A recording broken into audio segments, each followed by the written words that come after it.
Hi there. Welcome to Lecture Series 13 for my Introduction to Psychology course. In this extended lecture, we will talk about thinking and problem solving.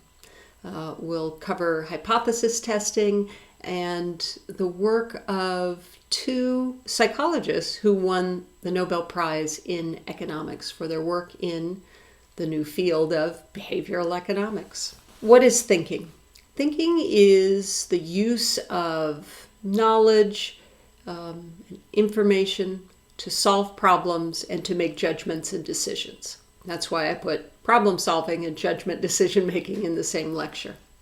So let's start first with problems. There are basically two general categories of problems: well-defined problems and ill or poorly defined problems. Well-defined problems have a very clear starting point, they have a very clear set of rules, and they have a very clear goal.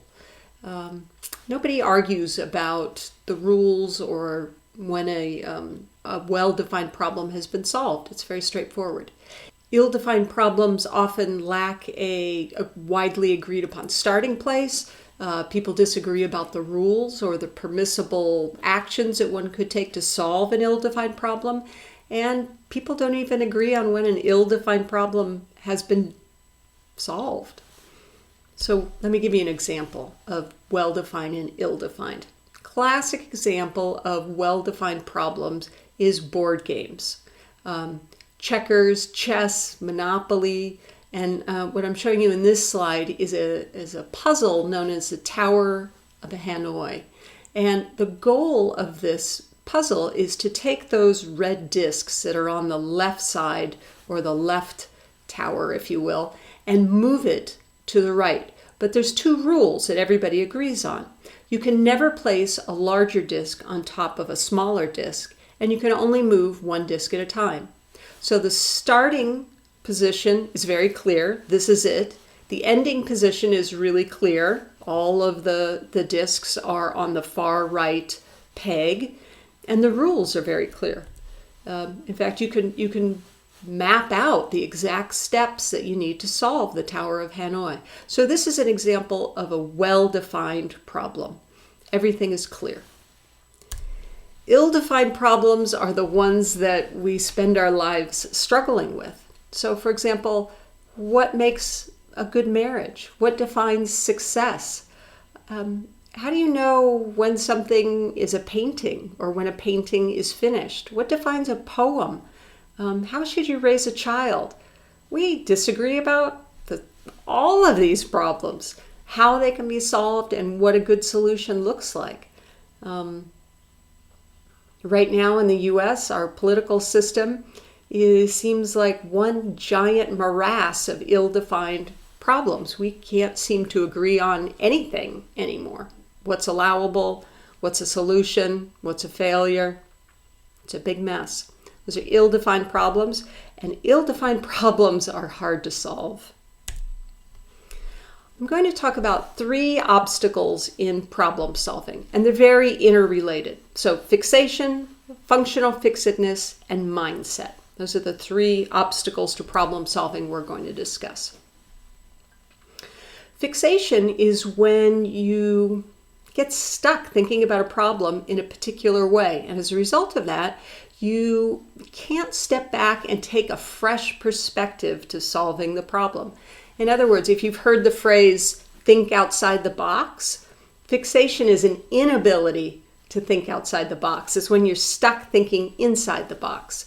When I offer this class in person, this is a point where I pass out 6 toothpicks and ask everyone to try to create 4 equilateral triangles with the 6 toothpicks. And people struggle with it. Oftentimes I get students breaking the toothpicks in half to make 4 separate equilateral triangles. Sometimes I get students making triangles that are not actually equilateral triangles, but they're a little close. People really struggle to do this task. Why? Well, toothpicks are very easy to lay on the surface of a desk and to move around, but it's hard to hold them in three-dimensional space. And it turns out that the solution to this problem is in three-dimensional space, to take the toothpicks and essentially do this with them. But it requires you to think outside the box, to no longer think of the toothpicks as being required to lay on top of your desktop. So that's an example of fixation. I'm going to show you a problem now that taps another obstacle to problem solving known as functional fixedness. It's a lot like fixation, essentially the same thing. But functional fixedness is precisely when you cannot solve a problem because you think of the objects in front of you as having one use, right? You are fixated on the traditional function of that object. So the classic candle holder problem is an example of this. People come into the lab and they're asked to make a candle holder and to light the candle, and they're given a set of matches, a box of tacks, and a candle. And what people typically try to do when they're attempting to solve this puzzle is that they take the tacks and they try to push the tacks through the candle and attach it to the wall. It doesn't work.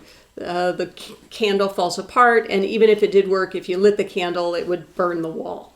So here's a video on how people, or what a solution looks like for the candle holder problem, and gives you a little hint as to why people fail at it. There are many methods to determine how humans think. A famous example is known as the Dunker problem. This involves giving a person a task: how to fix a candle to a wall using only matches and a box of thumbtacks. While seemingly strange, this task is specifically designed to force the participant to make some interesting decisions. After many repetitions of this study, it has been discovered that if you give the participant the tacks inside of the box, they generally won't consider the box as part of the materials they can use, and as a result, they are much less likely to reach the correct solution. If given the tacks in the box separately, the correct solution is achieved much more often. Just another look into how humans perceive the world around them. Interesting, no? The way you present the items to be used to solve a puzzle determines whether people can solve the puzzle or not. Right? So the candle holder problem, if you present the box as a holder of the tacks, then people fixate on that function. Oh, that's a box, it's for holding things. They don't think, oh, that's a box, I can use it as a platform to put the candle on.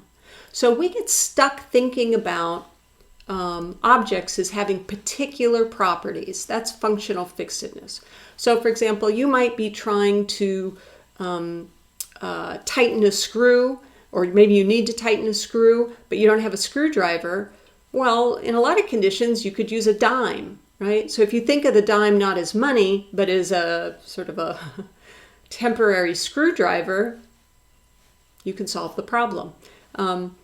Here's a great problem. Somebody didn't have a leaf blower, so they took their fan outside and used that for a leaf blower, right? They thought about the function of their fan, their indoor fan, differently and realized, oh, I can blow leaves with this. So that's functional fixedness. To think of the tendency to think about an object as having only its traditional function.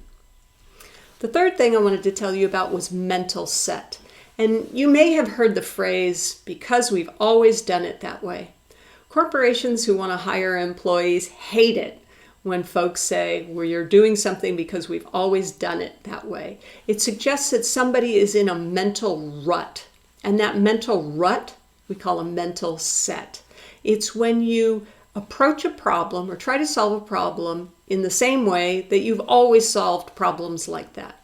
And the problem with mental set is, sure, you can solve a problem, but is it the best way to solve that problem? Can you reconceptualize the problem and solve it in a different way, or maybe a more efficient way?